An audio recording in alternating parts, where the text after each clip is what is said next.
तो राहु के गोचर की हम बात कर रहे हैं। राहु और केतु अपना अपना राशि परिवर्तन करेंगे और 2025 में इनका राशि परिवर्तन लगभग मई के महीने में होगा। तो आपका अगर वृश्चिक लग्न है तो आपको कुछ इस प्रकार से इन दोनों ही ग्रहों की आपके चार्ट में प्लेसमेंट देखने को मिलेगी। जहां राहु आपके 4th हाउस में आ जाएंगे, वो 5th हाउस से निकल जाएंगे और आपके केतु आपके 11वें भाव से निकलकर आपके 10th हाउस में आ जाएंगे। तो यहाँ पे हमने कुछ और अन्य ग्रहों को भी साथ में लिया है जिससे आप इस गोचर को बहुत ही अच्छे तरीके से समझ पाएं। यहाँ पे हम आगे बढ़ जाते हैं। सबसे पहले जो गोचरीय स्थितियां हैं ग्रहों की, उनके बारे में बात कर लेते हैं। देखिए, ग्रहों के गोचर को अगर हम 2025 में देखते हैं तो हमने यहाँ कुछ प्रमुख ग्रह ही लिए हैं, जैसे बृहस्पति है या शनि है या राहु केतु है। तो बृहस्पति के गोचर को अगर आप 2025 में देखेंगे तो काफी इंटरेस्टिंग गोचर है बृहस्पति का, जहां वो 14 मई 2025 से मिथुन राशि में प्रवेश कर जाएंगे। फिर 19 अक्टूबर तक ये मिथुन राशि में ही रहेंगे। इसके बाद 19 अक्टूबर 2025 से ये कर्क राशि में प्रवेश कर जाएंगे और वापस से 4 दिसंबर 2025 को ये मिथुन राशि में ही वापस आ जाएंगे। शनि का गोचर 29 मार्च 2025 को मीन राशि में रहेगा। इनकी हम पूरा चर्चा कर चुके हैं सभी लग्नों के लिए, तो आप अपने लगन का अगर वीडियो देखना चाहें तो आप प्लेलिस्ट में चेकआउट कर सकते हैं। यहाँ इनका गोचर फिर 22 फरवरी 2028 तक मीन राशि में ही रहेगा और राहु अभी 18 मई 2025 से कुंभ राशि में गोचर करेंगे। बाद में ये 5 दिसंबर 2026 तक कुंभ राशि में ही बने रहेंगे। केतु की जहां तक बात है, 18 मई 2025 से ये सिंह राशि में गोचर करने लगेंगे और 5 दिसंबर 2026 तक ये भी सिंह राशि में ही गोचर करने वाले। तो ये ग्रहों की गोचरी स्थिति जो कि एकदम आपको स्पष्ट हो गई होगी, आई होप। और अब हम आगे बढ़ जाते हैं, देख लेते हैं आपके लिए कौन कौन से ऐसे रिजल्ट हैं जो आ सकते हैं इस गोचर से।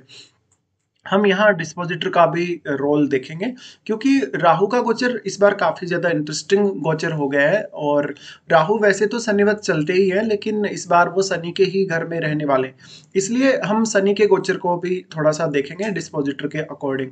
तो राहु यहाँ आपके 4th हाउस में आ रहे हैं, 5th हाउस से निकल रहे हैं। वो तो आपका कहीं ना कहीं अब राहु का जो फोकस है वो आपके 4th हाउस पे रहेगा। ये जो राहु का कंडीशन है वो आपको फॉरेन से अगर किसी भी प्रकार का इनकम आता हो या फॉरेन से किसी भी प्रकार का कनेक्शन हो, चाहे आपका बिजनेस के थ्रू कनेक्शन है, चाहे आपका इनकम के थ्रू है या किसी भी प्रकार का, तो आपको ज्यादा से ज्यादा फायदे मिलेंगे। राहु के यहाँ होते हुए आप अपने घर में जैसे कोई बहुत बढ़िया कोई अपना घर बनवाना चाहें, कोई प्रॉपर्टी वगैरह खरीदना चाहे, ऐसे मामलों में बहुत अच्छा रहेगा। वैसे तो 4th हाउस में हम राहु को उतना अच्छा नहीं मानते, क्योंकि वो माता जी की सेहत के लिए भी काफी ज्यादा प्रॉब्लम करता है और कहीं ना कहीं जातक जो है वो ज्यादा से ज्यादा लोगों को अपनी तरफ अट्रैक्ट करने की कोशिश करेगा राहु के यहाँ होते हुए। और आपका यहाँ राहु है तो ये थोड़ा कंसंट्रेशन में प्रॉब्लम करेगा। बट अगर आप बहुत ज्यादा धनवान होना चाहते हैं, जीवन में काफी तेजी से आगे बढ़ना चाहते हैं धन कमाने के हिसाब से, या जो आपका कंफर्ट है कहीं ना कहीं जो भौतिक सुख है उसके दृष्टिकोण से, तो राहु का जो ये गोचर है आपके लिए बहुत ज्यादा अच्छा जाएगा। अब आपका ये सिर्फ गोचर के हिसाब से यहाँ प्लेसमेंट दिखाई गई है। आपके चार्ट में राहु किसी भी भाव में स्थित हो सकते हैं, केतु किसी भी भाव में स्थित हो सकते हैं, शनि या फिर बृहस्पति भी आपके चार्ट में किसी भी भाव में स्थित हो सकते हैं। तो आप उनको जरूर देखिएगा। और राहु अगर आपके चार्ट में 3rd हाउस में है, 4th में है या 7th हाउस में है या फिर आपके 8th हाउस में है या फिर आपके 11th हाउस में है, तो बहुत अच्छे परिणाम रहेंगे इस गोचर के। ये जो गोचर आ रहा है राहु का कुंभ में, लेकिन सप्तम भाव का राहु आपको ऑलरेडी पता होगा कि सप्तम भाव में अगर किसी का भी राहु है तो वो उतना अच्छा नहीं माना जाएगा आपके पार्टनरशिप और आपके रिलेशनशिप के हिसाब से। अब राहु 4th हाउस में है, तो एक तो जिन भी जातकों को स्टडी पर्पज से विदेश जाना है वो ट्राई करें। जिन जातकों को अपने फैमिली सहित ही विदेश में सेटल होना है वो ट्राई कर सकते हैं। और अगर आप ऑलरेडी विदेश में सेटल्ड हैं, अगर आप विदेश में ही रह रहे हैं काफी टाइम से, तो ऐसा राहु आपको और भी ज्यादा सपोर्ट कर सकता है विदेश के मामलों में। तो यहाँ पे आपका घर छोड़ने का या कोई ऐसा अगर प्लान है, या फिर मान लो किसी दूसरे स्टेट में जाके आप रहना चाहें, या मान लो अभी तक आपने कोई प्रॉपर्टी वगैरह खरीदी किसी दूसरे स्टेट में लेकिन आपका अभी कोई शिफ्ट होने का प्लान नहीं है, बट अब जैसे ही राहु यहाँ प्रवेश करेंगे वैसे ही आपका वो प्लान बन जाएगा। तो राहु को आप इस तरीके से देख सकते हो। राहु यहाँ पे कुंभ में है तो कुंभ के राहु काफी अच्छे माने जाते हैं। और इंटरेस्टिंग ये है कि अब हम डिस्पोजिटर को अगर देखेंगे तो शनि आपके 5th हाउस में ट्रांजिट करेंगे, तो राहु के इस गोचर का कहीं ना कहीं जो लिंक बनेगा वो आपके 5th हाउस से फिर से बनेगा। वैसे ही अभी आपके 5th हाउस में पहले रहे हैं। और राहु का जो गोचर है वो मीन राशि से ही यहाँ हुआ है कुंभ में। तो यहाँ डिस्पोजिटर का बहुत अहम रोल है, क्योंकि यहाँ पे मेनली आपका जो फोकस है वो फिफ्थ हाउस पे भी जरूर होना चाहिए। तो अब आपका जो मानसिक रूप से जो फोकस है, आपका जो इमोशनल जो आपका फोकस है, कहीं ना कहीं फिफ्थ हाउस से भी जुड़ जाएगा। शनि का यहाँ होना बताता है कि आप कोई भी प्रकार से स्टॉक मार्केट से जुड़े हैं, कोई भी प्रकार की हिडन क्रिएटिविटी आपके अंदर टैलेंट है, तो आप उस टैलेंट को और आगे बढ़ाने पे फोकस कर सकते हैं। राहु यहाँ कुंभ में आ रहे, तो राहु यहाँ पर आपको ज़्यादा से ज़्यादा वेल्दी होने के लिए, धनवान होने के लिए बेचैन करेंगे। और राहु आपको कहीं ना कहीं परिवार के साथ उतने अच्छे रिश्तों को नहीं दिखाता है यहाँ होने से, तो आपको ये सब समझना है। इसके साथ ही देखिए, हम अगर केतु के बारे में बात करें, तो केतु सिंह राशि में हम काफ़ी अच्छा मानते हैं, और केतु यहाँ है तो थोड़ा-सा डिससैटिस्फैक्शन है आपके करियर को लेके। भले ही आप करियर में कितने भी बड़े पद पे हो सकते हैं, लेकिन सडनली इस समय आपका करियर में कोई बड़ा चेंज आ सकता है, जैसे कि आपका जॉब वगैरह छूटे, या आप जानबूझ के रिज़ाइन वगैरह करने का सोच रहे हैं। मान लो अगर आपके वर्क प्लेस पे कंडीशंस अच्छी नहीं है, आपका बॉस का बिहेवियर अच्छा नहीं है आपके प्रति, तो आप सडनली कोई ऐसा फैसला लेंगे कि आप अपना जॉब छोड़ देंगे।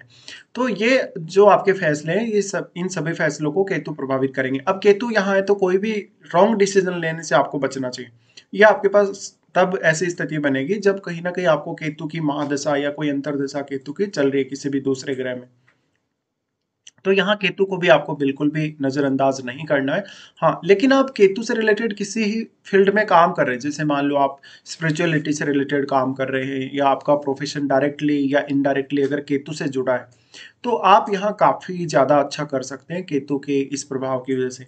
लेकिन देखिए, इस प्रकार का जो केतु है, कहीं न कहीं आपको एक अलग प्रकार की दुनिया में लेकर जाएगा, एक अलग प्रकार की सोच या एक्सपेक्टेशन देगा, जहाँ पर आप कभी भी किसी भी लेवल पर सैटिस्फाई आप नहीं रहने वाले। तो यहाँ आपको थोड़ा-सा कॉम्प्रोमाइज़ करना पड़ सकता है, और आपको अपनी कंडीशंस के हिसाब से यहाँ विचार करना चाहिए। अब आप ये भी देखें कि आपके चार्ट में आपके 10th हाउस में और कौन-कौन से ग्रह बैठे हैं। जो भी ग्रह यहाँ होंगे, चाहे 1 ग्रह हो, चाहे 2 ग्रह हों, उन ग्रहों पर केतु का प्रभाव पड़ेगा, केतु के यहाँ प्रवेश से, और केतु उनकी एनर्जी को एब्जॉर्ब करने का काम करेंगे। तो उन ग्रहों के प्रभाव में भी कमी आएगी, और उन ग्रहों से जुड़े हुए भावों को देखिएगा। वो ग्रह आपके चार्ट में जिन भावों के स्वामी है, उन भावों से रिलेटेड कामों को करने में आपको कन्फ्यूजन होगा। केतु यहाँ है तो मुख्य रूप से अब आपको आपके करियर के लिए कुछ स्पेशल करना पड़ेगा, या करियर के लिए कोई और प्लान करना पड़ेगा। तो इस समय आपके करियर में कुछ उतार चढ़ाव आने के चांसेस हैं। साथ में अगर हम बात करें यहाँ राहु की, तो राहु का हम अगर दृष्टियों के हिसाब से चर्चा करेंगे, तो इनका दृष्टि रहेगा जुपिटर पे। अब जुपिटर का जो है यहाँ पर दृष्टि खुद भी राहु पर है, और राहु का दृष्टि जुपिटर पर है, इसलिए यहाँ जुपिटर जो है कुछ हद तक अच्छा प्रभाव डालेंगे राहु पर। और लेकिन राहु अपने उच्च के घर पर दृष्टि डाल रहे, तो राहु भी यहाँ उतना ही ज्यादा प्रभावी है। तो हम यहाँ राहु को ज्यादा प्रभावी मानेंगे इस केस में। बृहस्पति यहाँ स्थित है, तो आपके चार्ट में आपको बृहस्पति को भी देखना है कि आपका बृहस्पति या राहु का कोई कनेक्शन है या नहीं है। अगर आपका बृहस्पति और राहु का कनेक्शन है या युति है, तो आप 8वें भाव से कोई बहुत बड़ा गेन एक्सपेक्ट कर सकते हैं। लेकिन यहाँ राहु का दृष्टि का होना रिसर्च में काफी मदद करेगा, अकल्ट से जुड़े कामों में, या जैसे ज्योतिष है, या जैसे और पामिस्ट्री वगैरह हो गया, न्यूमरोलॉजी वगैरह, उन मामलों में भी आपको राहु काफी अच्छा रिजल्ट देंगे। लेकिन आपको कोई भी बहुत डीप रिसर्च करना है, या बहुत बड़ा कोई एनालिसिस करना है जो कि लंबे समय तक चलेगा, उसके लिए राहु अच्छी स्थिति को दिखाते हैं। अब अपने 8वें भाव से रिलेटेड किसी भी पर्पस के लिए विदेश भी जा सकते हैं, और आपको कोई बहुत बड़ा गेन 8वें भाव के थ्रू होने के चांसेस हैं। हालांकि आप यहाँ बुध को जरूर देख लीजिएगा। ज्ञान के मामले में तो ये जो दृष्टि पड़ रही है वो और भी ज्यादा अच्छी रहेगी आपके लिए। फिर राहु का दृष्टि रहेगा आपके 10th हाउस पे। अब राहु यहाँ जो प्रभाव डाल रहे हैं, क्योंकि राहु और केतु लगभग सेम डिग्री पे ही होंगे, इसलिए राहु यहाँ अपना प्रभाव तो जरूर डालेंगे, लेकिन यहाँ क्योंकि ऑलरेडी केतु स्थित है, तो वो उस प्रभाव को सोखने की कोशिश करेंगे, या उस प्रभाव में कमी लाएंगे। इसलिए हम यही मानते हैं कि जिस भाव में कोई भी ग्रह होता है, बैठा हुआ होता है भाव में, वो ग्रह उस भाव में सबसे ज्यादा प्रभाव डालता है। तो यहाँ जो राहु का प्रभाव है, कहीं ना कहीं राहु का जो प्रभाव है उसकी वजह से यहाँ केतु पर जो दृष्टि पड़ रही है, इस वजह से राहु यहाँ आपको उतने अच्छे रिजल्ट नहीं दे पाएंगे, क्योंकि यहाँ ऑलरेडी केतु है। तो आपको थोड़ा-सा 10th हाउस को लेके ज़्यादा चिंता करने की ज़रूरत है। अब देखिए, जो भी लोग अपना जॉब वगैरह चेंज करने का डिसीजन ले रहे हैं, जो भी लोग अपना सैलरी में इंक्रीमेंट चाहते हैं, थोड़ा-सा यहाँ आपको धैर्य रखना पड़ेगा। अगर आपका चंद्रमा जैसा ग्रह अगर राहु या केतु से प्रभावित है, तो और भी ज़्यादा एक्सट्रीम इफेक्ट आपको राहु और केतु का देखने को मिलेगा। फिर राहु की दृष्टि पड़ेगी आपके 12वें भाव पे। 12वें भाव पे राहु की दृष्टि है, तो ये रिलेशनशिप के लिए उतनी अच्छी नहीं है। आपको जीवन साथी से काफ़ी मतभेद देखने को मिलेंगे। आपके किसी काम के लिए, जैसे कि प्रॉपर्टी वगैरह खरीदने, घर वगैरह खरीदने के लिए कोई बहुत बड़ा खर्चा होगा। आपके पास सेविंग्स की कमी रहेगी, पैसा थोड़ा कम बचेगा और ज़्यादातर पैसा या तो आपका खुद के यूज़ के लिए जाएगा, पर्सनल यूज़ के लिए, या फिर आप किसी को दान दक्षिणा के रूप में भी दे सकते हैं।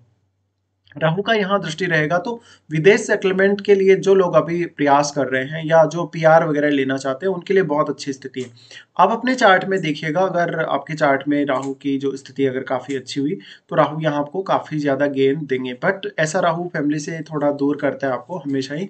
तो अगर आप कहीं दूर ही सेटल्ड हैं तो इस केस में राहु आपके लिए काफ़ी प्रभावी रहेंगे। अब आप ये देखिएगा कि आपको राहु की दशा है या किसी भी अन्य ग्रह की अगर दशा है तो उसका संबंध राहु से है या नहीं आपके चार्ट में। और आपका केतु का भी आप देख लीजिएगा, केतु की अगर महादशा है तो केतु का संबंध आपके चार्ट में किन किन ग्रहों से, इस हिसाब से आपको ये गोचर का प्लान करना है।